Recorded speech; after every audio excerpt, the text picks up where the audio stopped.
noches, doctor Camilo Torres. Muchísimas gracias por aceptar la invitación que le cursó la profesora Hilda Rojas como docente de las prácticas profesionales supervisadas, correspondiente al cuarto y quinto curso de Psicología, Énfasis Jurídica y Forense.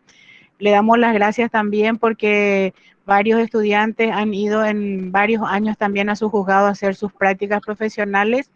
Y como el Código de la Niñez menciona el tema de la madurez psicosocial, justamente teniendo en cuenta lo referido por el Código de la Niñez y la adolescencia, perdón. Entonces le agradecemos su aceptación por compartir con nosotros su experiencia, darle un nuevo paradigma a lo que es la justicia penal adolescente con el marco de justicia restaurativa. Y esperemos, doctor, que sea una experiencia provechosa para todos los alumnos e invitados que están compartiendo hoy con nosotros, y que ojalá no sea la única vez que podamos escucharle. Y muchísimas gracias, doctor. Buenas noches. Y el micrófono y el aula toda suya, doctor. Tu micrófono está cerrado. Ahí está. La profesora Cecilia Garcete ya le estuvo dando la bienvenida. Hola, doctor, ¿cómo está? Buenas noches. Muchísimas gracias, Cecilia, por la bienvenida. Gracias, Hilda, por la invitación. Es un gusto poder compartir con ustedes y vamos a tratar de explicar este tema tan importante que es el derecho penal adolescente con enfoque restaurativo y la incidencia que tiene el estudio de madurez psicosocial para determinar qué adolescente es reprochable y qué adolescente puede estar fuera del sistema penal. Así que, Hilda, no sé si querés decir algo antes de empezar. Y te agradecemos mucho la presencia, doctor, y acá estamos varios docentes con mucha expectativa con respecto a las actividades que han realizado en tu juzgado. Queremos conocer un poco más de las prácticas.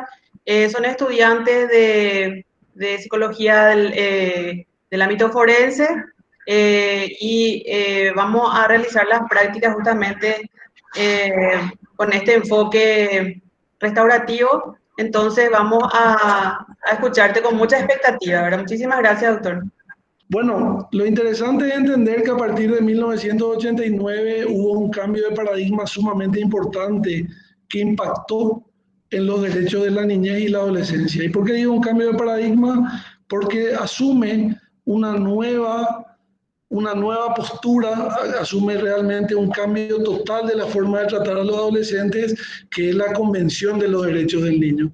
Esta Convención de los Derechos del Niño impone el paradigma de la protección integral, dejando de lado el sistema tutelar, el sistema de la situación irregular, en el cual los niños eran tratados como objetos, eran objetos de protección, eran objetos de cuidado. Era lo mismo ser un niño de la calle, era lo mismo ser un niño pobre, era lo mismo cometer un hecho punible, pero lo que se hacía era proteger. Se hacía proteger, era todo bajo el manto tutelar. Entonces, a partir de 1989, asume la Convención de los Derechos del Niño. Esta Convención de los Derechos del Niño dice, no, basta, un momento. Esta persona en desarrollo, el sujeto, una persona en desarrollo, no puede ser tratada como una persona solamente para la protección, sino que debe tener las mismas garantías y los mismos derechos que una persona adulta. Entonces ese paradigma es el paradigma real de la protección integral. Entonces el adolescente, básicamente y con palabras sencillas, deja de ser un objeto. ¿Por qué objeto? Porque antes los padres lo podían llevar, transportar, castigar, incluso meter en penitenciaría, en centros educativos, si él se portaba mal, porque era el sistema tutelar, y deja de ser un objeto y la convención le convierte en un sujeto pleno de derechos. Ese adolescente que se convierte en un sujeto pleno de derechos tiene a la óptica de todo el mundo en general una nueva o un nuevo estatus jurídico. Y ese estatus jurídico nuevo que se le dota al adolescente surge de un principio fundamental de la Convención, que es el interés superior del niño.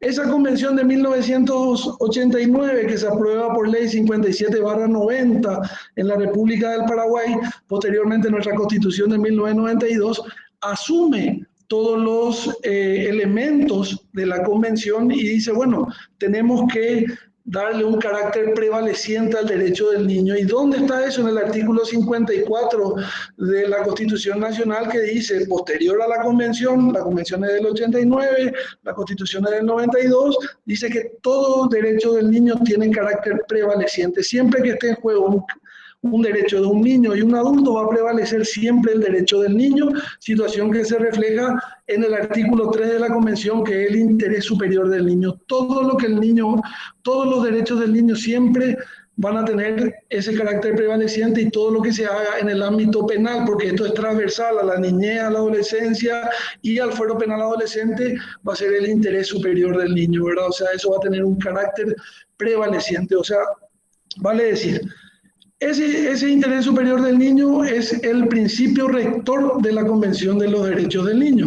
Y en ese sentido nos decimos, ¿qué hacemos ahora con los adolescentes infractores de la ley penal, que es el tema que nos convoca esta noche? O sea, tenemos el interés superior del niño, pero al mismo tiempo ustedes que son estudiantes de psicología van a encontrar una cuestión que es fundamental, principal y cardinal. Para mí, el principio de autonomía progresiva, que uno tiene que ir madurando, de acuerdo a lo que uno madura, va conociendo, y en base a eso recién podemos hablar o no de una reprochabilidad. Y un tercer importantísimo principio, que es el fin educativo de la pena. Fíjense que para los adolescentes la pena tiene un fin netamente educativo. El castigo o la sanción que yo le voy a aplicar a un adolescente no tiene nada que ver con el principio de prevención del artículo 3 del Código Penal, que es la protección de la sociedad y la reinserción del delincuente, sino tiene que ver con la educación del adolescente, ¿verdad?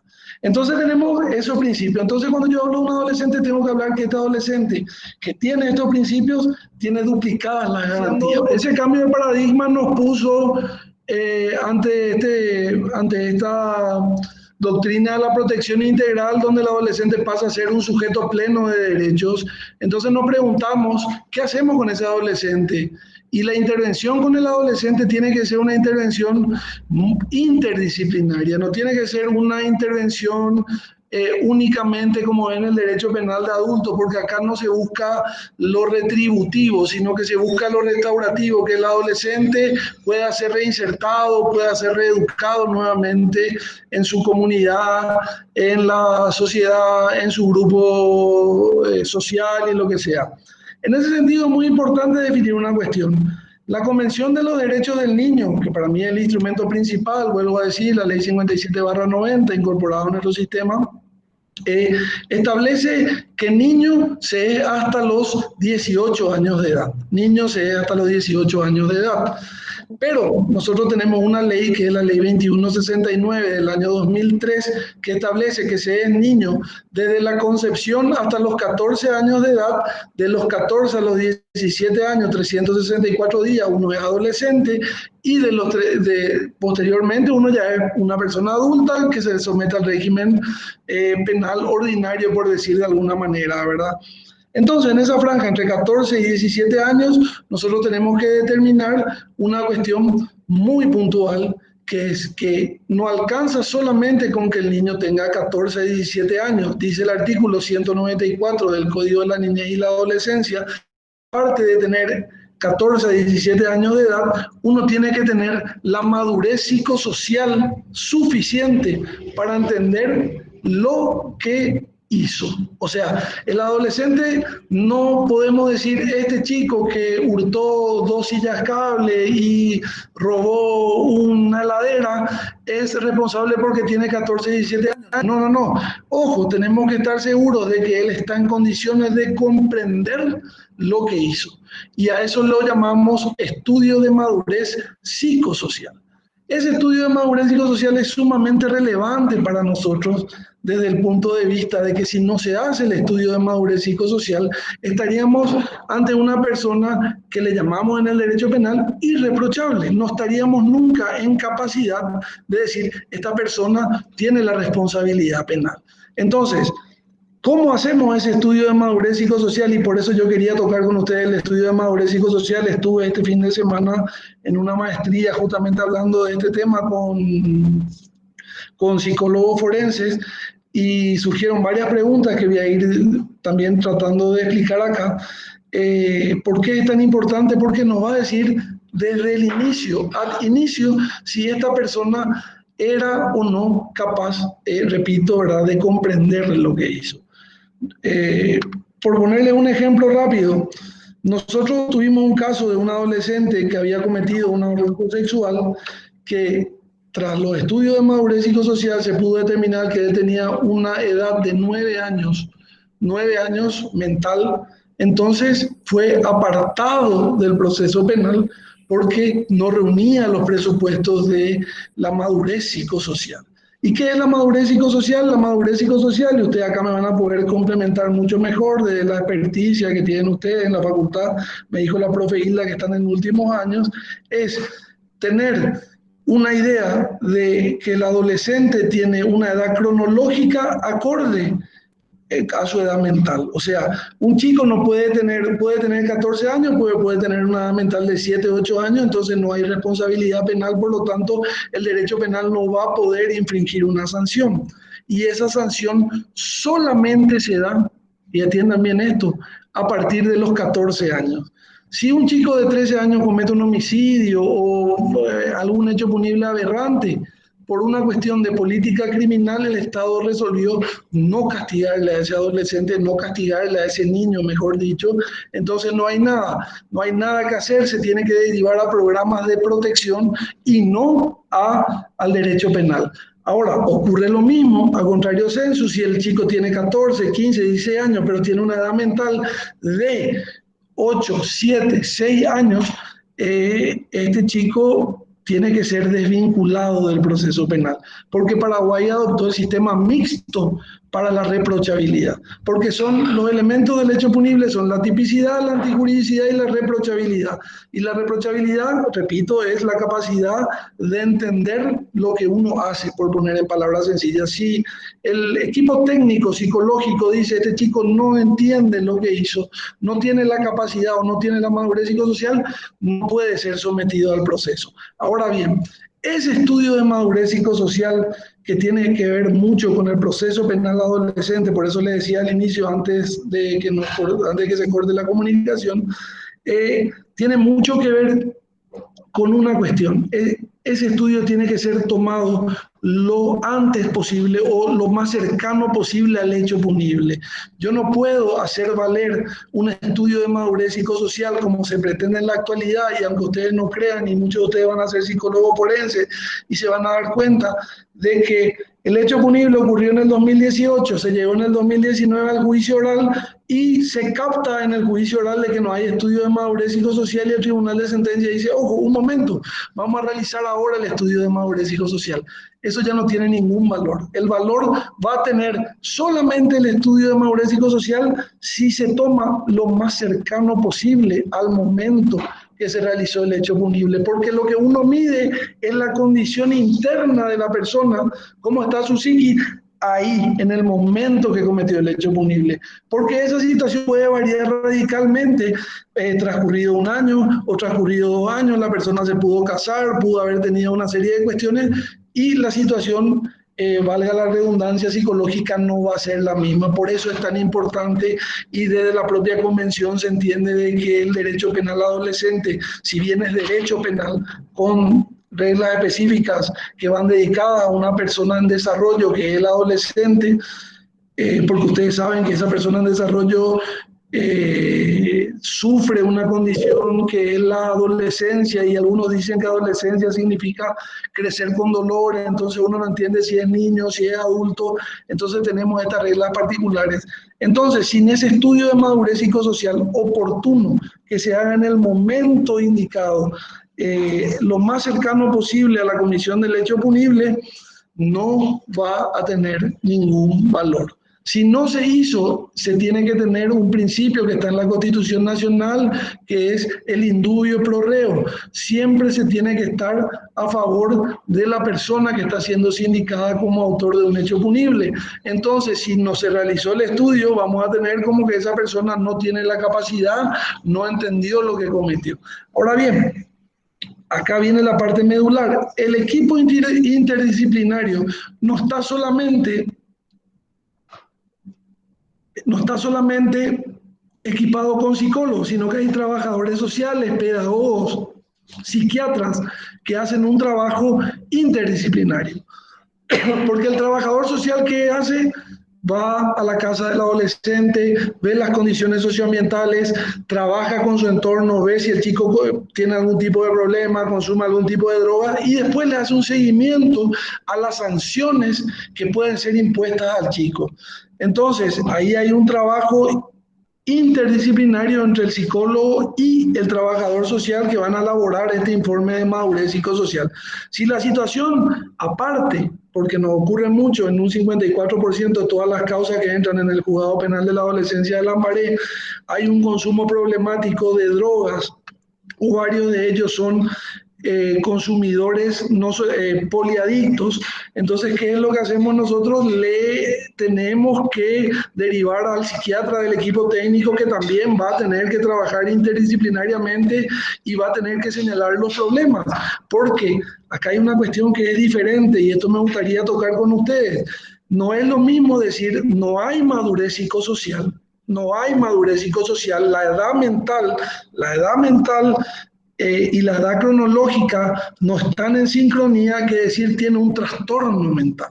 Porque una persona, como ustedes saben, puede tener un trastorno mental por un consumo reiterado y de largo tiempo de sustancias estupefacientes. Entonces, ahí vamos a tener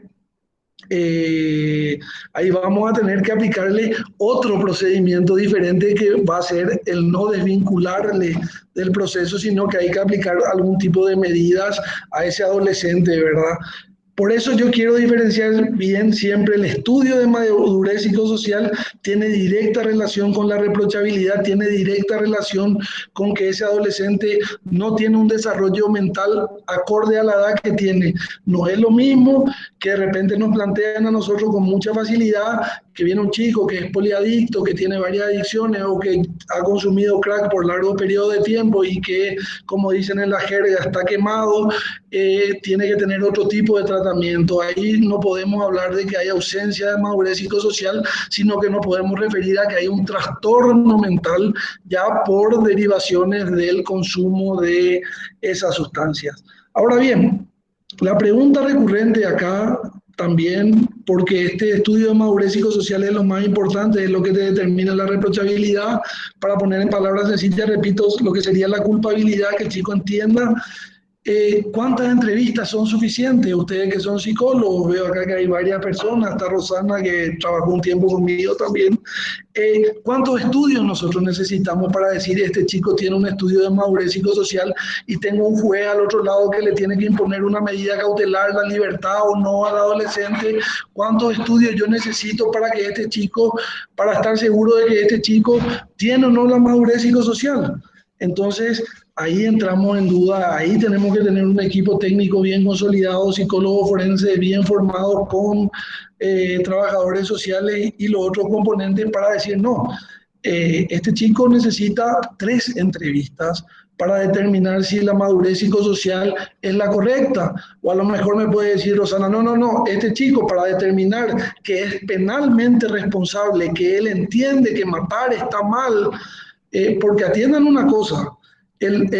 Una cosa es que el chico, que una persona entienda a lo mejor lo que es blanco o lo que es negro, pero de ahí a que entienda de que el resultado es negativo. Por eso es tan importante tener esa entrevista bien realizada. Entonces me pueden decir, no, necesitamos 3, 2 o una entrevista. Y ahí surge otra cuestión que es fundamental, porque en el fuero penal adolescente el juez no puede estar aislado de su equipo técnico. Por eso la convención en su artículo 40.3 establece claramente que en caso de adolescentes, en acuerdo con la ley penal, tiene que haber leyes especiales, como tenemos el Código de la Niñez y la Adolescencia, específicamente el libro 5, en el cual se establece el procedimiento especial para adolescentes. Tiene que haber operadores especializados. Tiene que haber, ¿qué significa operadores especializados? Jueces especializados solamente en el fuero penal adolescente, fiscales solamente especializados en el fuero penal adolescente, defensores públicos solamente especializados en el fuero penal y hasta policía especializada en el trato de adolescentes. O sea, Todo eso nosotros tenemos que tener y todos esos operadores del sistema penal, porque ¿y por qué esta especialización es importante y por qué viene de la Convención de los Derechos del Niño? Justamente porque va dirigido a un sujeto diferente, a un sujeto que está, como les dije al principio, en desarrollo. Entonces el equipo técnico se le va a evaluar, pero esa evaluación otra vez tiene un problema fundamental y un problema muy de fondo, que es qué tipo de test utilizamos nosotros o utilizan los psicólogos para determinar si ese adolescente tiene o no tiene la madurez psicosocial. Utiliza el test de Rorschach, utiliza el test del hombre bajo la lluvia, utiliza algún test proyectivo, o cómo se va, y eso no está estandarizado, a eso es lo que quiero llegar, o sea, que tenemos un informe de madurez psicosocial que llega de una manera así, como diciendo, bueno, nos entrevistamos con esta persona, se ubica bien en espacio y tiempo, esta persona puede darse a entender, pero yo considero que esa única entrevista es insuficiente para poder determinar que esta persona realmente entiende o que tiene esa madurez psicosocial. Imagínense, a contrario censo, ¿qué pasaría si yo tengo un estudio de madurez psicosocial en un proceso penal adolescente regido por el libro 5 del Código de la Niñez y la Adolescencia, donde me dicen de que esta persona tiene madurez psicosocial y en el juicio oral y público se puede detectar de que esta persona al momento de cometer el hecho punible ahí no tenía la madurez psicosocial? Eso determinaría la nulidad de todo el proceso, como lo mismo se va a determinar la nulidad de todo el proceso si es que se demuestra de entrada que esta persona no tiene esa madurez psicosocial. Ahora bien, la importancia no solamente va a aportar ese tema de la madurez psicosocial, sino que el equipo técnico va a elaborar una serie de recomendaciones al juez penal de la adolescencia que va a tener en cuenta al momento de dictar la sanción en base a esas recomendaciones. Ahí se va a poder observar de que el chico necesita un refuerzo escolar, de que el chico necesita una contención familiar, incluso de que el chico necesita alejarse de la familia o alejarse de ciertos miembros de la familia, y entonces eso se va a tener en cuenta y también se va a aplicar en la sanción que se va a aplicar al adolescente, ¿verdad? O sea, de ahí deviene esa relación casi simbiótica que hay entre el psicólogo y el juez, que no tiene que confundirse, como ocurre muy a menudo, con que el psicólogo quiere ser juez y el juez quiere ser psicólogo, porque hay una confusión muy grande ahí, y me suelen decir los psicólogos, y a lo mejor después me van a aportar ustedes mejor, que el juez es perito de peritos, y yo no soy perito de los psicólogos. Yo no puedo interpretar con la ciencia que manejan ustedes o que ustedes están estudiando si este chico tiene que ser, o sea, yo necesito un informe claro, al cual yo me pueda remitir, y con ese informe realmente determinar esa madurez y aplicarle las mejores medidas socioeducativas o correccionales al chico, pero no ponerme a peritar o a discutir como es muy común acá en Paraguay. Y lo mismo ocurre al contrario. Los psicólogos, antes, lo que son psicólogos forenses y mucho tiempo trabajaron en el Poder Judicial, antes venía un informe, decía, bueno, nos entrevistamos con el chico fulano de tal, que cometió un homicidio y vive con su papá, vive con su mamá, esta es la relación de hecho, se ubica bien, bla, bla, bla, y es reprochable. O sea, ese es el trabajo del juez. El juez es el que va a determinar la reprochabilidad. ¿Entienden? O sea, lo que no hay que hacer es invertir los roles, ni convertirse el juez en perito del peritaje. O sea, hay que darle y atribuirle una realidad muy cierta a lo que dicen los equipos técnicos en cuanto a la madurez psicosocial. Ahora bien, también hay un tema acá que es fundamental, y insisto mucho en esto porque yo sé que este es el tema que nos vinculó un poco a la charla de hoy, ¿verdad? Porque este es un tema muy extenso y están los tipos de sanciones, está la justicia restaurativa, pero quiero hacer hincapié en la madurez psicosocial, porque ocurre una situación que es muy paradigmática acá en Paraguay, que se sigue viendo al niño como un menor, como una persona inferior. Al adolescente se le ve como una persona casi invisible. Entonces es tan fácil vulnerar los derechos del chico que a nadie le interesa. O sea, es como que, bueno, el chico cometió un hecho punible, meterle nomás un tiempo en Itagua, en Panchito López, que pase ahí, y es como que no pasa nada. Ahora en esta situación de pandemia, fíjense que todas las medidas que se adoptan son para adultos que están en Tacumú, son para adultos que están en cárceles de mayores, y nadie se acuerda de los adolescentes. La Secretaría de la Niñez y la Adolescencia acá de la República del Paraguay acaba de lanzar un mega proyecto de primera infancia, pero nadie se acuerda de la infancia más dolorosa, que es la adolescencia, o sea, donde este tipo no sabe, este chico no sabe si es niño, si es adulto, si le quiere a su papá o si le quiere más a su amigo, si se ve reflejado en su grupo o no, o sea, hay como una ausencia de políticas públicas de esta franja etaria, y esa ausencia de políticas públicas evidentemente impacta seriamente en cuestiones que el adolescente se da cuenta. O sea, tenemos altas tasas de adolescentes que no estudian, tenemos altas tasas de adolescentes que consumen sustancias estupefacientes, y al no tener políticas públicas para esta franja etaria, se quiere solucionar todo con el derecho penal. El derecho penal lo único que reparte es penas. Por eso reparte castigos, reparte sanciones. Lo que nosotros buscamos, y esto voy a ver si me da el tiempo para entrar, es con la justicia restaurativa entender de que hay un nuevo paradigma, y ese paradigma es justamente reparar el daño, reconocer, reparar y reinsertarse en la comunidad, involucrando a las personas, ¿verdad? Pero entonces tenemos que el Estado tiene casi abandonado a los adolescentes en conflicto con la ley penal, y buscamos otorgarle penas alegremente, o sea, penas como si fuera que estos chicos nunca tuvieron alguna prestación del Estado. Fíjense este ejemplo que les voy a dar.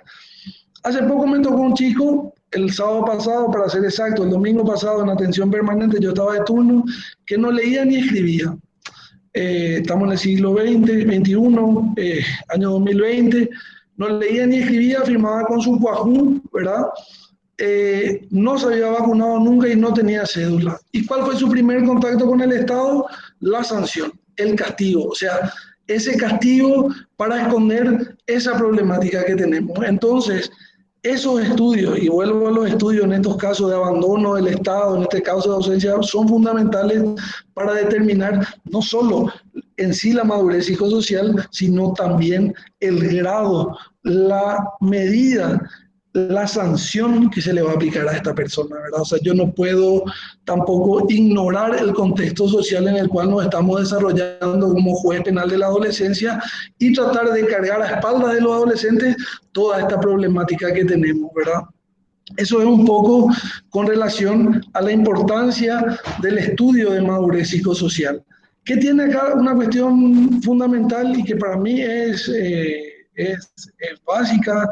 Y es sumamente importante, que se tiene que trabajar de manera interinstitucional. No podemos trabajar solamente la Corte Suprema por un lado, solamente el Ministerio de la Niñez por otro lado. Se tiene que trabajar de manera interinstitucional con todos los operadores del sistema, a modo de que este chico pueda recibir una atención integral, ¿verdad? ¿Qué pasa con este chico? Este chico realmente que ingresa al sistema penal, ingresa a un centro educativo donde lo que tendría que recibir es educación, recibe muchas veces hasta perfeccionamiento en la comisión de hechos punibles. O sea, esos centros educativos no son casas de educación, sino que son casas reales de más marginalización, de más exclusión. Entonces el chico muchas veces sale peor. Entonces ahí es como que surge este nuevo paradigma, el paradigma de la justicia restaurativa, donde se ve al chico nuevamente como una persona que necesita ser reintegrado, resocializado, reubicado dentro de su comunidad. Pero esa reubicación va a ser imposible de llevar adelante si es que no tiene el acompañamiento necesario de todas las instituciones. ¿Qué es justicia restaurativa? Y la justicia restaurativa surge como una antinomia, como una respuesta a la justicia retributiva. Ahí no se busca la sanción del chico, sino que se busca intervenir desde lo psicológico, intervenir con las 3 R's: la responsabilización, la reparación del daño y la reinserción social, que son factores fundamentales para que este chico pueda reintegrarse nuevamente a la sociedad. Pero ojo, no nos olvidemos de una cuestión que es fundamental y que el derecho penal de adultos se olvidó, y eso dice un gran jurista argentino que es Eugenio Zaffaroni, que es que se expropió el conflicto. La víctima no existe dentro del proceso penal y dentro del proceso penal adolescente con enfoque restaurativo le queremos dar una participación a la víctima. Seguramente alguno de ustedes fue víctima de un robo y ese robo del que ustedes fueron víctimas nunca la fiscalía le llamó a declarar, nunca le preguntó cómo se sentían, nunca le preguntó qué pasaba. Entonces nosotros reformulamos a través de la justicia restaurativa darle un lugar de preeminencia a la víctima a través de acompañamientos psicológicos, socioambientales, acompañamientos de varios tipos, ¿verdad? Incluso acompañamientos legales a los efectos de que esta víctima retome el control, reaparezca en el proceso penal y pueda confrontar con su agresor y juntos puedan pedirse disculpas, juntos puedan reparar ese daño que se dio. Y esta justicia restaurativa solamente se va a aplicar en adolescentes, en personas de 14 a 18 años. No existe justicia restaurativa aún para personas adultas. En ese sentido, ¿por qué es tan importante acá el esquema o el equipo técnico que le decía? Porque ese equipo técnico tiene que hacer el seguimiento a la víctima, el seguimiento al adolescente, tiene que darse cuenta de que haya una reparación efectiva del daño, de que ese paradigma de alcanzar la tan ansiada paz social se dé. Mucha gente me dice, no, esto suena muy lírico, esto suena muy... No, pero es la realidad. Si nosotros no invertimos en estos chicos, no cortamos, entre comillas, como dicen algunos, esa carrera delincuencial que empezaron, van a transitar y van a ir al sistema penal de adultos, entonces se tiene que intervenir, se tiene que trabajar el reconocimiento del hecho punible, se tiene que trabajar la reparación del daño, se tiene que trabajar todo el entorno socioambiental del chico para que éste realmente tenga esa posibilidad efectiva de volver a la sociedad. Ahora, evidentemente, si tenemos el estigma de los medios de comunicación que generalmente, con mucha facilidad, condenan a los más vulnerables, en este caso a los chicos, un chico que mata es prensa, es tapa de todos los diarios, crónica extra popular, mató el chico, Al Capone y el pirañita más grande, el ladrón más grandecito, pero es mentira, ese es un hecho episódico. Los adolescentes cometen solamente el 7% de todos los hechos punibles que se cometen en Paraguay anualmente. Hay en este momento 200 adolescentes solamente privados en todo el Paraguay contra 16.000 adultos. O sea que tenemos prejuicios hacia los más vulnerables. No en balde la cumbre iberoamericana de justicia, ¿verdad?, que reúne a los presidentes de Corte Suprema, dictó las famosas 100 reglas de Brasilia para proteger a las personas más vulnerables, y entre ellos están los niños en conflicto con la ley penal, porque son las personas mucho más vulnerables, ¿verdad? O sea, y al principio dijimos que tienen una doble protección del Estado. Fíjense esta paradoja. El artículo 222, 223, 224, 225 del Código de la Niñez y la Adolescencia establecen claramente ese fuero especializado, pero no tenemos en Paraguay. Me puede preguntar, Hilda, ¿cuántos fiscales especializados tenemos? Ninguno, no hay ningún fiscal especializado. Por más que nosotros hagamos en Lambaré un proceso restaurativo, que Rosana Rojo conoce súper bien, trabajemos con los equipos técnicos desde el punto de vista psicológico, socioambiental, con los trabajadores sociales, con todo el equipo, llega a juicio oral y no hay tribunales de sentencia especializados y casi se le juzga al adolescente como si fuera un adulto. ¿Entienden lo que le digo? Entonces nuevamente se vuelve a vulnerar a una persona que tiene una garantía duplicada, como decíamos al principio. Entonces este paradigma de la justicia restaurativa lo que hace es pone en evidencia esa situación. Busca la solución del conflicto a través de herramientas que son sumamente válidas, como por ejemplo la mediación, la conciliación, la suspensión condicional del procedimiento, que son salidas súper válidas para que el adolescente reconozca que cometió un hecho y repare el daño. ¿Cuáles son los resultados sumamente alentadores de esto? Que la reincidencia sobre 289 casos bajó a solamente el 8% de los casos. O sea, los adolescentes dejaron de cometer dejaron de ser reincidentes, o sea, dejaron de cometer varios hechos punibles. ¿Pero por qué? Porque tenían un acompañamiento, tenían un equipo interdisciplinario que trabajaba con ellos y que trabajaba con la familia. Lo que demuestra es que si este trabajo es efectivo, evidentemente se puede bajar la reincidencia. Pero también esto se convierte en una quimera desde el punto de vista que no hay políticas públicas, y acá yo quiero hacer ese énfasis que le dije ya, pero quiero que quede claro, al no haber políticas públicas, yo no tengo a un chico que le decía que nunca estudió mandarle a primer grado con chicos de 7 años, de 6 años, porque en el ministerio no me van a permitir.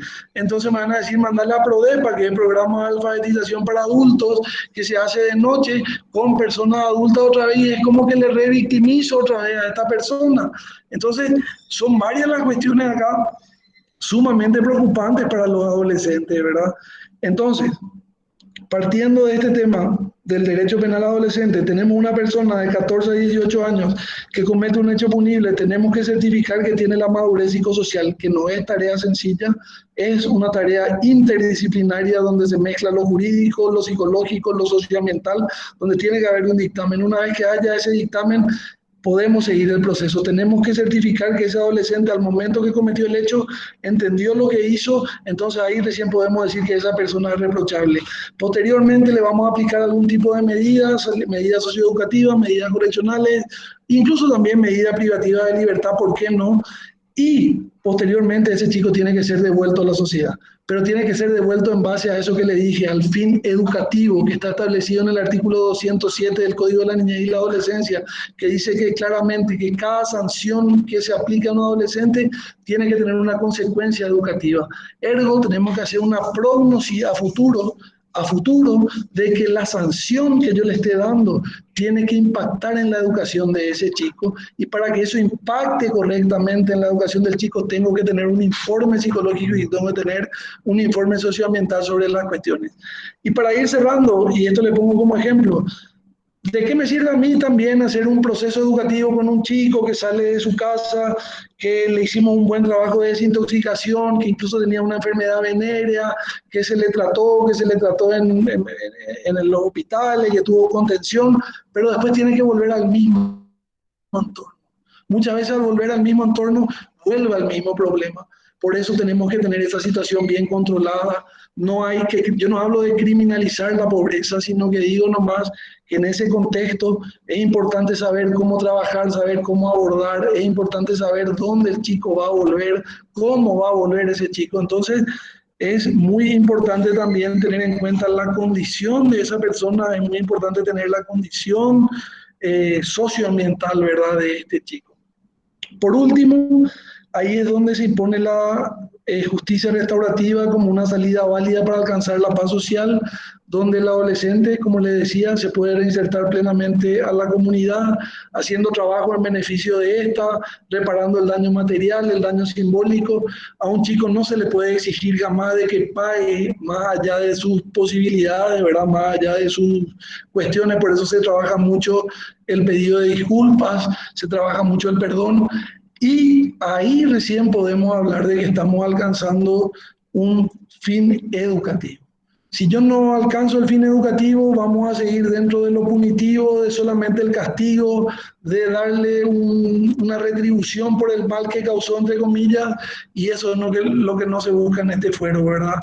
Entonces, como reflexión les digo, el estudio de madurez psicosocial es sumamente importante para empezar a comprender esa persona, ese sujeto que está en desarrollo, si tiene o no la capacidad de comprender lo que cometió. Si no tiene esa capacidad, no puede ser sometido jamás a un proceso penal. Eso se tiene que medir solamente, repito, para que les quede claro, al momento de la comisión del hecho punible. No puedo hacerlo después de un año, no puedo hacerlo después de 2 años, después de 6 meses, tiene que ser en el momento. ¿Qué pasa ahora en el juicio oral y público, por ejemplo? Muchas veces el tribunal para el juicio oral y dice, convóquenle a la psicóloga Cecilia Garcete y a Hilda que vengan acá a hacerle el estudio de madurez psicosocial. No tiene ningún valor porque ya transcurrió mucho tiempo, entonces eso genera la nulidad y este chico, por el principio de indubio pro reo o el principio de duda, tiene que ser dejado en libertad y se declara la nulidad de todo el proceso, ¿verdad? Tengo mis dudas para terminar, de que para mí hay muchos abogados y también psicólogos, y también ojalá que ustedes me pregunten eso, lo relevante es el estudio psicológico. O sea, cuando yo hablo de estudio de madurez psicosocial como juez, yo me refiero exclusivamente al estudio psicológico, porque hay muchas personas que dicen que ese estudio de madurez psicosocial es la conjunción del estudio psicológico y socioambiental, de los dos, de ambos, y de ahí sale el estudio de madurez psicosocial. Y para mí no es así. Para mí lo que te determina la madurez psicosocial únicamente es el estudio psicológico, que puede ser en una entrevista, que puede ser en 2 entrevistas, que puede ser en 3 entrevistas, y con los materiales que el psicólogo considere adecuado. A eso me refiero a los test, ¿verdad? Siempre y cuando estos no sean invasivos al adolescente, ¿verdad? Con esto más o menos concluyo, Hilda, y no sé si hay alguna pregunta sobre el tema que estamos hablando. Muchas gracias a todos. Tenemos una serie de preguntas, no sé si la profe Cecilia quiere decir algo, después el profesor Hugo Vergara va a leer las preguntas para que el doctor pueda contestar. Sí, muchísimas gracias, doctor, y le cedo la palabra ya para aprovechar todo el tiempo y su experiencia para las preguntas que están en el chat, y por si alguien quiere hacerlo en forma verbal directa, también ahí la compañera, la licenciada Jessica, creo que está Enrique Morosini, está Bember, está Jessica, el doctor Hugo, si puede ayudarnos, por favor. Sí, profesora, cómo no. En primer lugar, tiene una acotación Enrique Morosini. No sé si puede habilitar su micrófono para que el doctor le escuche. Sí, tengo habilitado el micrófono. Doctor, ¿qué tal? ¿Cómo está? ¿Cómo te va? Yo soy profesor ahí, o sea, este es mi primer año en forense y me cupo ser miembro del primer equipo asesor ahí cuando se instaló en el juzgado de San Lorenzo.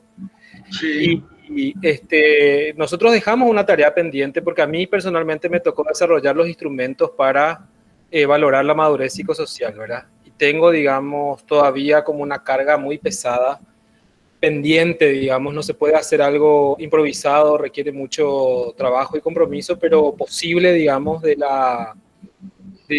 poder construir un instrumento nuestro, propio, para valorar la madurez psicosocial. O sea, no me quiero extender sobre eso. Podría, por ejemplo, porque el público es psicólogo, podría hablar un poco de los componentes de la madurez, pero mi comentario acá en el chat tenía que ver o sea, quería hincar un chiquitito nomás, pero en términos fraternos a usted, doctor, porque a pesar de que la justicia penal adolescente no es punitiva, igual se utilizan los términos, por ejemplo, castigar y cosas por el estilo. Y sin embargo, es 100% con los instrumentos que tenemos, es educativo, digamos. Aunque el niño resulte culpable, es obligación del Estado enseñarle que esa conducta es antijurídica y que tiene oportunidades de rectificarse, ¿verdad? Yo, o sea, quería señalar nomás eso porque a veces seguimos utilizando el término castigo y es en realidad o sea, nos tocó mucho eso, ¿verdad? Y bueno, eso por una parte, pero era un comentario más que una consulta con respecto a eso.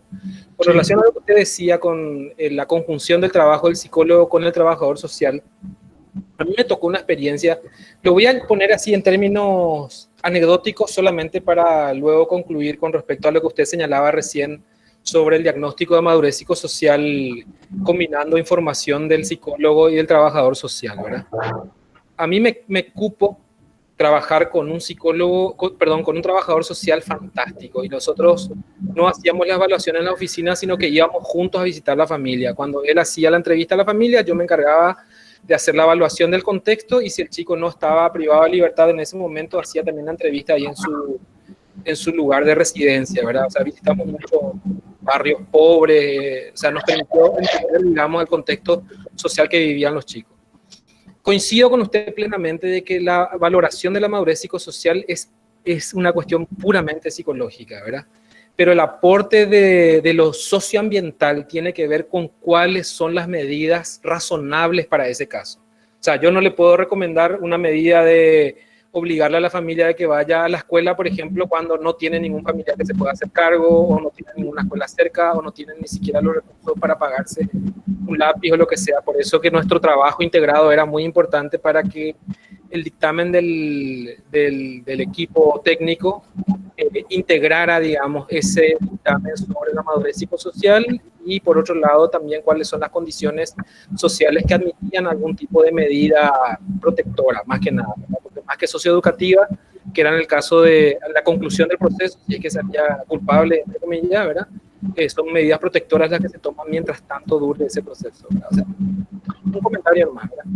Ahora, con respecto a la madurez psicosocial, el desafío es poder establecer con claridad cuáles son las dimensiones que componen la madurez, ¿verdad? Porque tenemos todo lo que implica la madurez cognitiva. Habíamos contratado un experto en la aplicación, habíamos desarrollado unos instrumentos que tenían que ver con el constructo de Piaget acerca de poder definir en qué estadio de maduración cognitiva se encontraba, pero lo que no teníamos establecido con tanto rigor, digamos, era la madurez social, ¿verdad? Que necesita un componente que yo hasta ahora tengo muchos indicadores sueltos, ¿verdad? Nos falta todavía la experiencia, o sea, la posibilidad de someter a una prueba sistemática para ver, digamos, cuál es el margen de error y de cada, qué sé yo, 10.000 evaluados, cuántos podrían dar erróneamente como maduros y cuántos podrían dar erróneamente como inmaduros, para poder decirle a la justicia: con estos procedimientos y este instrumento ustedes tienen un 99% de confiabilidad en la decisión que se tome de no juzgar erróneamente a una persona que no tiene las competencias para poder asumir el proceso, ¿verdad? Pero es posible. Lo que yo quiero decirle aquí a mis colegas y a los alumnos es que es una tarea posible, pero es una tarea pendiente del poder estructurar un instrumento, porque por otro lado, el problema está en que los chicos que fueron castigados, digamos, por la sociedad, por la privación social, que no tuvieron acceso educativo, tienen muy pocas habilidades lingüísticas, verbales, ¿verdad? Y cuando su lengua materna es el guaraní, ahí es peor todavía, ¿verdad? Porque los instrumentos que se utilizan no consideran esa adecuación cultural necesaria para poder abordar una valoración justa acerca del desarrollo de una persona. Eso nomás. Perdón por extenderme. Enrique, espectacular. Primero quiero tomar la primera parte y vamos a ver si me acuerdo de todo, pero todo lo que dijiste me interesa. Primero, eso que vos decís es así mismo, o sea, tenemos en la cabeza instalado el chip todavía del tutelarismo. Queremos volver a eso que vos decís, al castigo.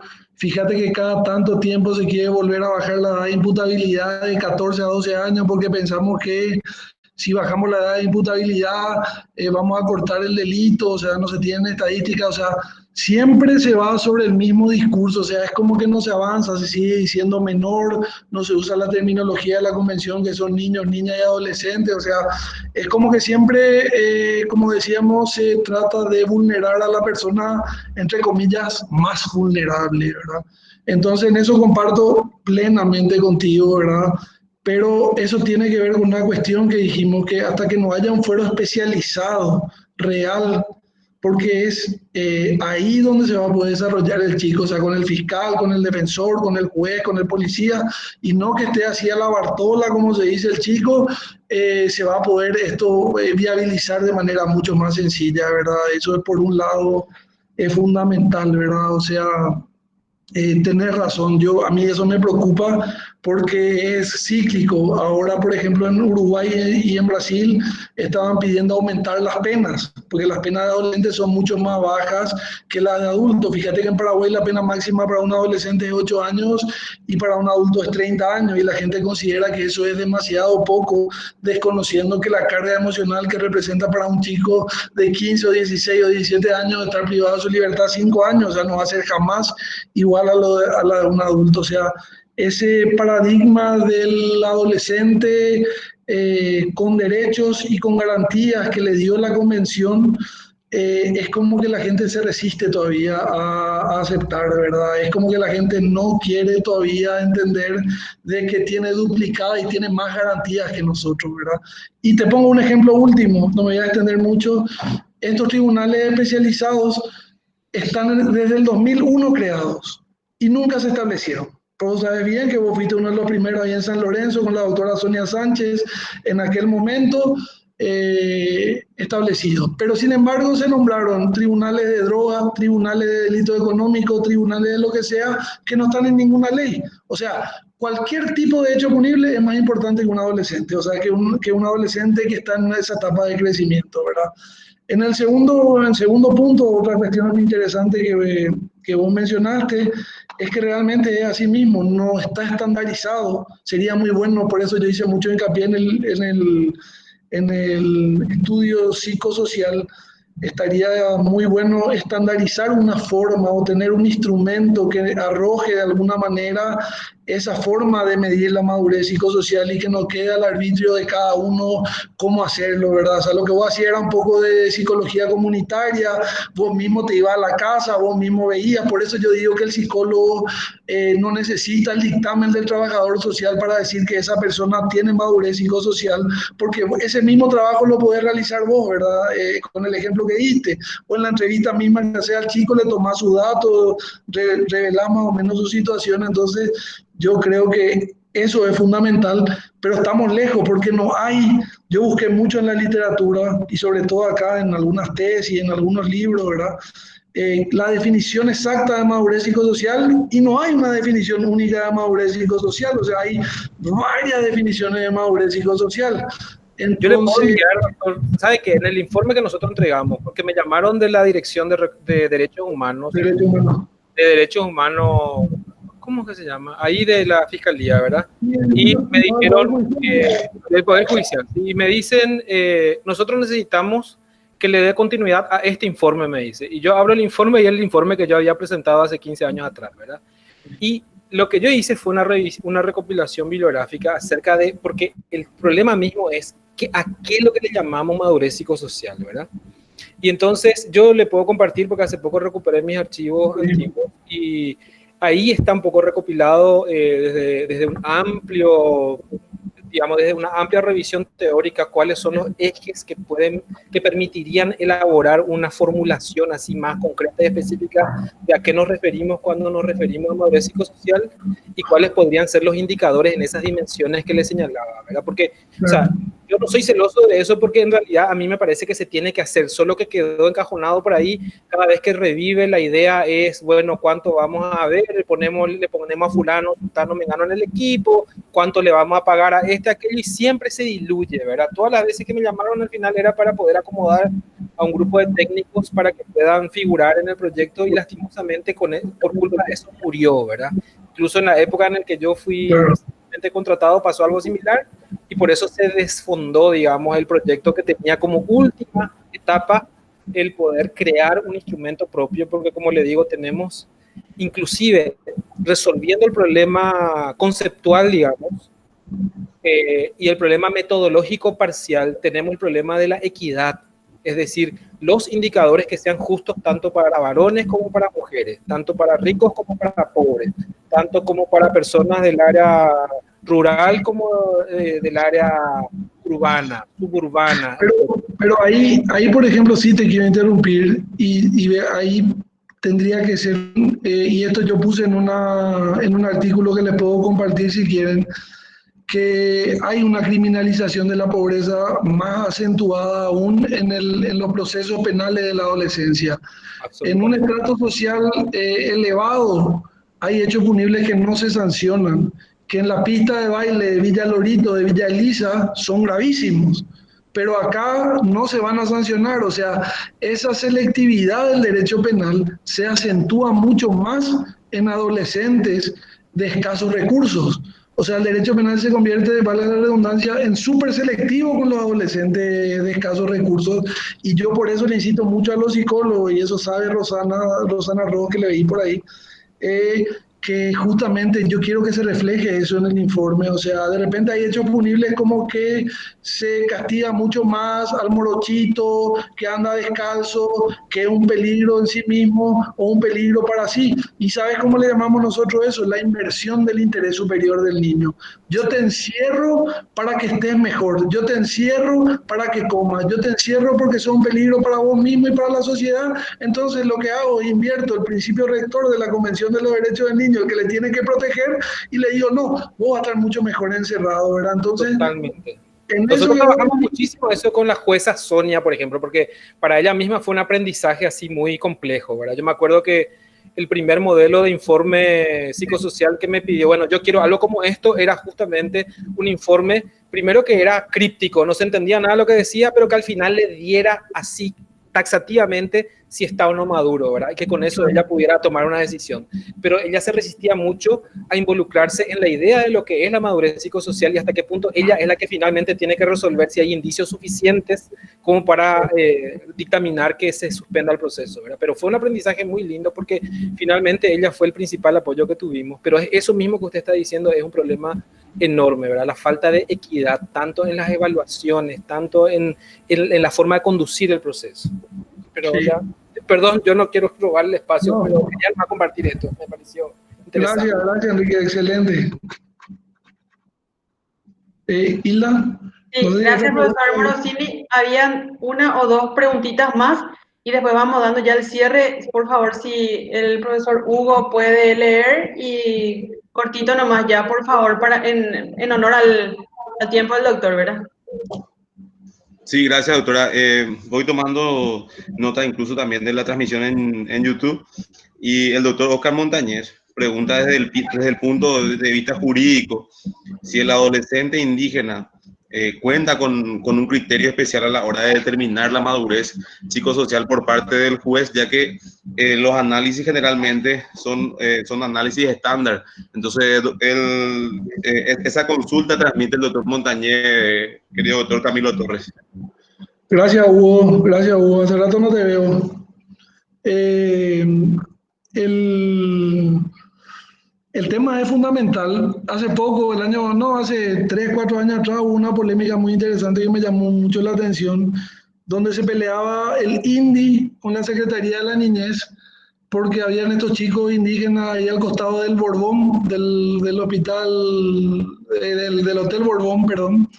Y dice el ministro de la Niñez, no, estos son indígenas, no son niños. O sea, ahí ya partimos de una concepción totalmente errada, ¿verdad? O sea, lo primero que tenemos que identificar, no importa que sea indígena, que sea chino, que sea del país que sea, está en la franja de edad de protección, de esa doble protección que venimos hablando, que es la adolescencia y la niñez y la adolescencia, ¿verdad? Ahora, el Código Procesal Penal establece dentro de un procedimiento especial el tratamiento a los pueblos originarios, ¿verdad? Se tiene que nombrar un consultor, ese consultor tiene que explicar cuáles son las tradiciones primeramente de esa comunidad, en base a esa comunidad se tiene que interpretar y si el hecho lo amerita, la sanción incluso puede ser impuesta por la comunidad, ¿no? Muchas veces ocurre que esa sanción va a ser la misma sanción que vamos a poder recibir nosotros que no estamos viviendo en comunidad. Justamente en justicia restaurativa, Hugo, suelo contar un ejemplo. Nos fuimos a Loma Plata hace 2 o 3 años y 2 indígenas de una comunidad se habían peleado, adultos, no eran niños, ¿verdad? Pero vale lo mismo el ejemplo, se habían peleado y uno le produjo lesiones muy graves al otro. Entonces hicieron una tuguazú, un círculo restaurativo entre todos ellos, como los indígenas realmente solucionan su problema, ¿verdad? En ese círculo, en esa tuguazú. Y el cacique le ordena a la persona que le clavó al otro que trabaje el doble, que trabaje para pagarle a la familia del herido y a su propia familia. Pero ¿qué pasó? Eso llegó a oídos de la Fiscalía de Filadelfia, que se fue y le detuvo al indígena que produjo la lesión y ahí se cortó ese tema. O sea, muchas veces nosotros no comprendemos el valor de la tradición, de lo ancestral, que de ahí viene la justicia restaurativa. Justamente la justicia restaurativa viene de los pueblos originarios, de los maoríes de Nueva Zelanda, de los navajos en los Estados Unidos, de los aztecas, viene de los propios guaraníes. Entonces tenemos que permitir a esos pueblos originarios a que vuelvan a sus tradiciones y ahí solucionen el problema. Obviamente ese chico también va a ser sometido a un estudio de madurez psicosocial, como pregunta el amigo, ¿verdad? Va a ser sometido, pero dentro de sus condiciones particulares, dentro de lo establecido en su comunidad. Obviamente el baremo no puede ser el mismo para un chico que vive en Asunción, que está totalmente estimulado por las redes sociales. O sea, todo eso se tiene que tener en cuenta y ahí sí le voy a dar mucha importancia a lo socioambiental, a que te determine esa cultura, a que te determine cuáles son los valores de la comunidad, ¿verdad? Eso es un poco lo que puedo decir, ¿verdad? Gracias, doctor. Tengo tres anotados más. Ben Berbera, no sé si podés habilitar tu micrófono y realizar tu consulta. Muy buenas noches a todos. Mi consulta más bien va dirigida a cómo vendría a ser un abordaje de un tipo de hecho punible dentro del seno familiar, teniendo en cuenta que no solamente en hechos punibles un poco más delicados, lo que vendría a ser abuso sexual o demás, porque sabemos muy bien que en esta etapa evolutiva de adolescente, en cuestiones de algunos hechos que, con mi experiencia que pude estar trabajando, vendría a ser el hurto y demás, por problemas de consumo de estupefacientes. O sea, ¿cómo vendría a ser un abordaje dentro, no necesariamente de un caso específico de un hecho punible dentro del seno familiar? Gracias. Lo que pasa es que ver esos hechos punibles que se dan dentro del seno familiar generalmente son a instancia de parte, porque lo que se protege es el núcleo familiar, o sea, la mamá le tiene que denunciar específicamente a su hijo para que eso se investigue. Ahí recién va a funcionar esa oficiosidad del Ministerio Público. Tiene que haber una denuncia de la madre, pero ¿qué es lo que pasa? Y yo entiendo hacia dónde viene tu pregunta, que realmente, y eso me pasa todos los días como juez, que las madres recurren al juzgado y me dicen, doctor, estoy desesperada, quiero hacer algo con mi hijo porque ya vendió la plancha, ya vendió la licuadora, ya vendió la cadenita de mi hija para comprar chepi, para comprar marihuana, pero esos son problemas sociales. Si nosotros empezamos a solucionar los problemas sociales a través del derecho penal, vamos a estar en un problema. Yo no le puedo sancionar a ese chico hay que reconocerle como una persona adicta, y el adicto, según la Organización Mundial de la Salud, es un enfermo, y el enfermo hay que tratarle con la cuestión clínica, médica, tiene que tener desintoxicaciones, deshabituaciones, internados. Entonces, generalmente la gente ve el derecho penal como el método catalizador de esos problemas, y le llevo, le denuncio al juez, se va preso, pero no, después sale y vuelve a consumir. Él necesita una internación, ese chico adicto necesita un acompañamiento terapéutico serio de parte del Estado, más allá de que nosotros tenemos solamente en este momento 40 camas en el Centro Nacional del Control de Adicciones y más de 100 personas en lista de espera, ¿verdad? Porque la lista de espera es gigante. Entonces estamos en un problema realmente con estos chicos. Y si vos me preguntás, el 56% de los que ingresan al sistema penal adolescente consumen algún tipo de sustancia. La sustancia que más se consume es la marihuana, seguida por el chepi, ¿verdad? Entonces, yo insto generalmente a los familiares, cuando el problema en el seno familiar es el consumo o sea, son poliadictos a varias sustancias o es muy reiterado, que le hagan un tratamiento, ¿verdad? O sea, no penalizar, no buscar sanciones, no buscar salida a parche, porque lo único que hacen es generar más violencia en el propio chico, ¿verdad? O sea, pero esa es mi opinión muy personal. Por ahí otros jueces dicen, no, le vamos a meter preso 6 meses, 1 año, o le robó a su mamá tal cosa, esto es peor. Pero yo creo que lo que hace es destruye el tejido social, el tejido familiar, este tipo de hechos punibles, y entonces hay que tratarlo como una enfermedad, ¿verdad? Al adicto como un enfermo y no con cárcel. Eso es lo que puedo decir. Gracias, doctor. Penúltima consulta, Jessica Alarcón, si podés habilitar tu micrófono, por favor. Te escucha el doctor. Buenas noches, doctor, ¿cómo estás? Bueno, teniendo en cuenta que estamos hablando de un enfoque de protección integral, yo quería saber qué hay de cierto nada más en que ante el primer hecho punible por el que se ha denunciado un adolescente, ¿verdad? Por el que se ha imputado, es cierto que siempre el primer hecho punible recibe una medida y no una sanción propiamente dicha. Muy buena tu pregunta. Lo que pasa es que acá en el derecho penal adolescente, la medida de última ratio o de último recurso, dice el artículo 37 de la Convención de los Derechos del Niño y el artículo 232 del Código de la Niñez y la Adolescencia, que se tiene que buscar siempre la libertad. Siempre la libertad. En primer lugar, se le tiene que aplicar una medida provisoria, nunca una prisión preventiva al adolescente, incluso teniendo en cuenta el hecho punible que sea. O sea, uno tiene que dejar esa prisión, esa privación de libertad con toda la carga emocional, con todo el estigma que significa como último recurso. Solamente si algún otro tipo de medidas no le son más favorables, ahí yo le voy a aplicar a lo mejor una medida privativa de libertad. Pero tenés razón, Jessica, por imperio de la Convención de los Derechos del Niño, por imperio de nuestra propia Constitución Nacional y del Código de la Niñez y la Adolescencia, siempre la medida de último recurso va a ser la privación de libertad. Nosotros tenemos una cantidad de medidas socioeducativas, correccionales, provisorias, que le son aplicables al chico. Incluso si este tiene antecedentes, si el chico tiene un antecedente, tiene dos antecedentes, lo mismo, se puede volver a aplicar medidas mucho menos gravosas que la prisión preventiva. La lógica dice que como último recurso siempre la privación de libertad. Tenés razón. Gracias. Gracias, doctor. Por último, Rosana Benítez quiere realizar una consulta. Si puedes habilitar tu micrófono, por favor.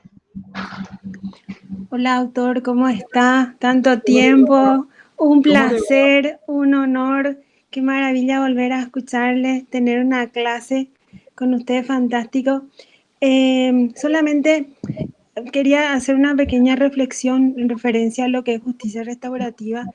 Realmente, justicia restaurativa llegó para suplir un montón de falencias de lo que era el programa del PAI, el programa adolescente infractor, que yo creo que le faltaba la visión y el espíritu de justicia restaurativa. Con referencia a lo que es la madurez psicosocial, justamente en estos días estuvimos conversando con unos colegas y el tema ahí es realmente tener una visión sistémica e integral de lo que es la vida del adolescente o del adolescente. Cómo se maneja, en dónde vive, cuál es su historia de vida, su historia familiar, ver un poco qué tipo de apego. O sea, hay un montón de teorías que nosotros podemos ir y trabajar con ese adolescente de manera a que, porque para mí muchas veces la madurez psicosocial dentro de lo que es la adolescencia no es tan general. Para mí es bastante particular y bastante específica y es muy individual y sobre todo en nuestro país. Recuerdo que hace unos años, cuando el doctor Andrés Vázquez estaba todavía en la Dirección de Derechos Humanos, antes de salir, él tuvo la intención de realizar instrumentos propios. Y recuerdo que creo que habrá sido allá por el 2014-2015, y quiso que la Universidad Nacional, sobre todo la Facultad de Filosofía, con psicología, como que ayude y aporte dentro de estos instrumentos. Ahora que le escuché al profesor Morosini, yo creo que desde lo que es nuestra cátedra, de lo que es nuestro énfasis, y ahí le quiero un poco, ¿cómo se dice?, comprometer a la profe Cecilia, a ver si eso podemos reflotar esa antigua idea e ir haciendo instrumentos que se adecuen a nuestra realidad y sobre todo teniendo siempre como base la entrevista y las teorías y también todo lo que tiene que ver con nuestra idiosincrasia, que es muy particular. Sobre todo cuando estuve hablando del tema de los niñas indígenas, ahí tenemos una cuestión bastante interesante porque evidentemente no va a ser igual la madurez psicosocial por todo lo que implica su realidad. Y también ahí, ¿sabe qué? Tengo un poco unas ideas sueltas porque estuve escuchando el tema del Ministerio de la Niñez. Y ahí es una lástima porque como instituciones dentro de nuestro país no trabajamos de manera articulada. Y ahí es donde vemos otra vez, volvemos a trabajar en compartimientos estancos. Y en adolescencia, en penal adolescente, en niñez y adolescencia, yo creo que eso es algo que no se puede hacer. Y justicia restaurativa para mí es un ejemplo de que trabajando en un sistema las cosas pueden cambiar y las cosas se pueden hacer de manera diferente. Conozco el trabajo que ustedes están haciendo, conozco todo lo que ya lograron hasta ahora y realmente, porque usted también, no sé si ya mencionó cómo se trabaja dentro de lo que es el juzgado, la importancia que se le da al proceso terapéutico, al trabajo que están realizando con terapeutas de la Universidad Católica, la mediación como un elemento de de resarcimiento a la víctima, pero pero eso implica un proceso anterior para que realmente él o la adolescente pueda entender de qué se trata, qué es lo que hizo y cuál es el daño que causó. O sea, realmente lo que hacen ustedes con justicia restaurativa para mí es fantástico. Ojalá se tenga más apoyo, ojalá realmente se pueda trabajar de una manera mucho más articulada y mucho más coordinada. Y yo lo que sí le pregunto es, porque no sé si llegó a decir o si por ahí puede repetir, ¿cuál es el porcentaje de reincidencia?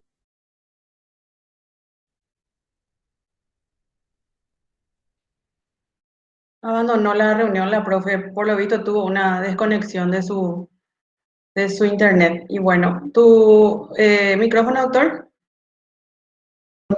Para responder rápidamente, Sí. eso que me parece súper interesante es lo siguiente, ¿verdad? O sea, como decía Rosana, tenemos un problema realmente que trabajamos en esos compartimentos estancos y buscamos, como dije, penalizar todo y buscar sanciones y repartir penas, que es lo más sencillo, ¿verdad?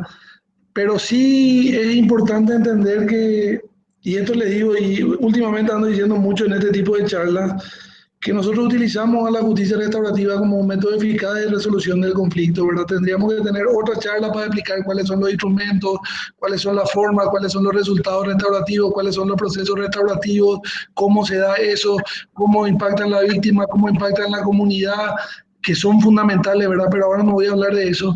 Pero también aprovechamos eso para mostrar la realidad del adolescente. O sea, imagínense lo que decía un poco Enrique Morosini, él en el 2001 trabajó y después eso se quedó olvidado casi 15 años.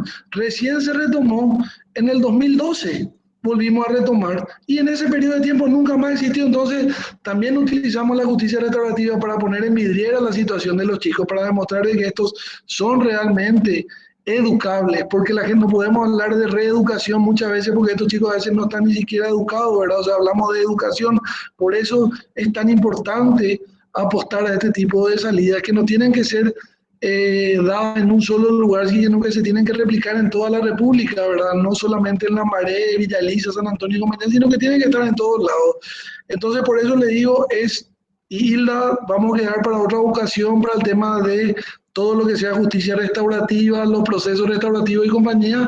Y por último, lo último que dijo Rosana, realmente ya lo dije, pero repito, bajamos la reincidencia en Lambaré, que es Lambaré, Villa Elisa, San Antonio y Ñemby, a un 8%, sobre 289 casos que entraron al programa desde el 2016 al 2019, que es lo que tenemos bien calculado, solamente un 8% tuvimos reincidencia y un 6% abandonó el programa. ¿Qué significa eso? Que dijeron, bueno, ya no me interesa más someterme a esto, bla, bla, salgo. Bajísimo. O sea que se evitó con eso, se evitó tener nuevos hechos punibles, tener más chicos prisionizados. Entonces es fundamental, el resultado es espectacular. De hecho, eso nos sirvió que en el año 2018, hablando del programa, ganamos el premio a mejor política pública del Poder Judicial, ¿verdad? Que nos entregó la Embajada de los Estados Unidos, teniendo en cuenta todos estos resultados que le estoy diciendo, ¿verdad? Y bueno, eso es sumamente reconfortante, pero también retomo lo que decía Rosana, se tiene que replicar, se tiene que hacer más y se tiene que entender que trabajar con adolescentes no es un problema exclusivamente de la familia. Hay un proverbio africano que me gusta mucho, que escuché la otra vez en un curso, que dice que dicen en la tribu, que un problema de un chico es problema de toda la tribu. Entonces eso significa que para solucionar un problema de un adolescente nos tenemos que involucrar todos, la familia, la sociedad, el Estado, todos, o si no, esto va a seguir igual, ¿verdad? Bueno, y eso es un poco todo lo que quería decir, Hilda. Bueno, doctor, muchísimas gracias por toda la paciencia. Nos extendimos muchísimo más del tiempo que habíamos planeado. Queremos hacerte un reconocimiento de parte de la coordinación. Acá la profe Cecilia te va a dar unas palabras también. El profesor Hugo también quiere despedirse. Y queremos agradecer a todos los estudiantes y los profesores de la facultad que se han unido y Muchísimas gracias y si pueden hablar por favor el profesor Hugo y después la profe Cecilia para cerrar nuestro evento. Muchísimas gracias, doctor Camilo. Gracias, Hilda, por la invitación. Gracias, doctora. Doctor, nada más que reiterar el agradecimiento por la brillante conferencia que nos acabas de dar. A mí me tocó siempre estar del otro lado del mostrador como abogado litigante y soy un fiel testigo de que, a diferencia de otros juzgados del interior, prácticamente soy el único, uno de los únicos jueces especializados que aplica medidas socioeducativas, que aplica medidas correccionales y que incluso hace valer los institutos jurídicos creados por el Código de la Niñez, como la remisión, ¿verdad? Que casi en ningún otro lugar del país creo que se aplica. Entonces yo siempre valoro esa forma que vos tenés de encarar cada caso en particular, de tomarte el tiempo y realmente valorar todos los informes psicológicos incluso que existen, ¿verdad? Entonces nada más que quería hacer esa pequeña acotación al tiempo de agradecerte por el tiempo que nos brindaste. Gracias, profe Hugo, gracias. Feliz de estar. Profe Cecilia, por favor, una palabra. Sí, gracias, doctor, por su excelente compartir de tu experiencia. Cuando hablan, por ejemplo, dijo Enrique, dijiste vos, doctor, sobre el tema de reeducación, resocialización. Recuerdo que creo que fue el jurista Elias Naumann de la Argentina que decía, ¿cómo le vamos a resocializar a una persona que nunca se socializó siquiera? O sea, que no pasó por un proceso primario de socialización, ¿sí? Y nosotros en el año 93 en la Corte Suprema de Justicia se inició lo que es la psicología forense y la señora, en este caso la profe Rosana, estuvo también desde el inicio y siempre procuramos e intentamos, doctor, sobre todo corresponder a los juzgados porque podíamos hacer las mejores evaluaciones, sin embargo, si no cumplen su cometido no tienen sentido tampoco, ¿verdad? Entonces, creo que con el contenido de tu compartir de experiencia de hoy, por ejemplo, como lo que decía Enrique, doctor Enrique Morosini, tenemos profesoras en este momento que son de evaluación psicológica forense, teorías y prácticas forenses, y una evaluación, por ejemplo, que está estandarizada para una persona que ni siquiera está alfabetizada, que no puede escribir ni leer, entonces también nobleza obliga a que nosotros tengamos esa visión panorámica y preparemos los instrumentos para llegar a esta madurez, o por lo menos informar de la madurez psicosocial del adolescente.